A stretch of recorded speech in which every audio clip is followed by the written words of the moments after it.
Hello and welcome to another edition of eCW Podcast.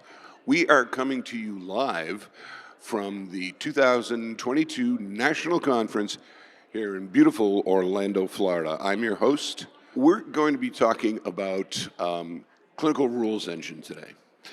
And it's not something that's widely used across a lot of practices, but you guys have been using it for a little bit. Yeah. And can you tell me just briefly how it's helped your practice, how it's improved patient care? Well, it helps us because there's so many different rules in regards to so many different things with different insurances and payers. Any practice can accept, 10, 20 payers. Those 20 payers have different rules in regards to how they want to see something or what they like on their claims and information. The rule engines allows us to put alerts in the system. Whenever you see this, pop up this to make sure that every box is checked or that the right information is put in there, the right diagnosis or the right modifier, or, there's some people that like using the LT-RT modifier. Some Sure. people like using the, modifier where it says bilateral. So it's whatever the insurance likes to use, whatever diagnosis they like to use. So it creates alerts that allows our staff not to have to remember all these rules, Yeah. because it can become very daunting trying to remember. Sure, there's a million of them. So this way, the staff just gets alerted, and if everything's good, then no alert pops up. So that's also a thing, because it's not an annoying alert that always pops up. If everything's good on the information, then nothing pops up. See, that's really important. Yeah. That they're not just nuisance pop-ups. Yeah. They're there for purpose, and they are, as you said, they don't show up if you've completed the actions properly. Correct.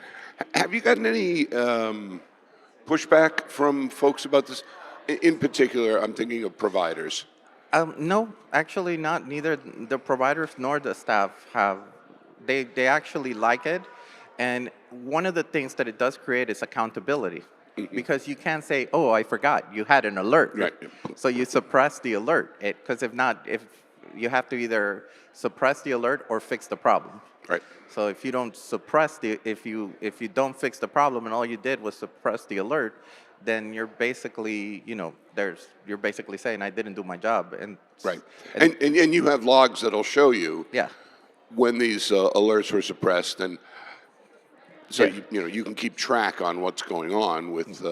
Yeah, actually, the providers appreciate it because they might use one code for this procedure all the time, and it's just their custom of using. And like, for example, for us, there's about 43 different codes for migraines. Oh, no kidding. So about 11 of those are accepted for certain procedures, for certain conditions. Like, for example, if we use migraines for Botox, only 11 of those codes are. They don't have to remember which 11 because the system would alert them. Right. Right. And tell them, oh, you're not using the right one, and then they can go back and use the right one or the most appropriate one for that patient and his condition. That's fascinating. I personally suffer from cluster headaches and take Fioricet. Uh-huh. So having that sort of full follow through for me would be, exceptionally important. Yes. And unfortunately, my doc doesn't use eCW. Setup. How difficult was it to set up? Okay, so the setup can be a little bit difficult just because you have to understand computer logic. So that's the thing. It's the setup has to do with and or. Yep. What kind of commands do you want? What do you want it to do?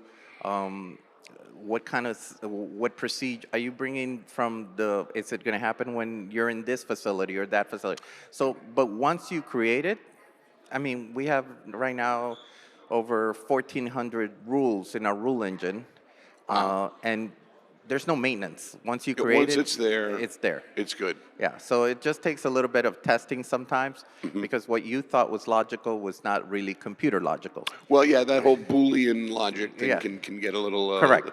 get a little crazy at times. I know that for sure. Well, thank you, Jose, for coming with us today. We really appreciate your time. We really appreciate being on stage with us. Enjoy the rest of the conference. We'll do. And thank you for having the conference again. It was Oh, missed the it's last been few years. wonderful. Yeah. My name is Brian Saul. If you're interested in more eClinicalWorks podcasts, you can find them on my.eclinicalworks.com, YouTube, as well as iTunes podcasts. Have a great day, and we hope to see you next year in Nashville for NC 2023. Take care, everybody.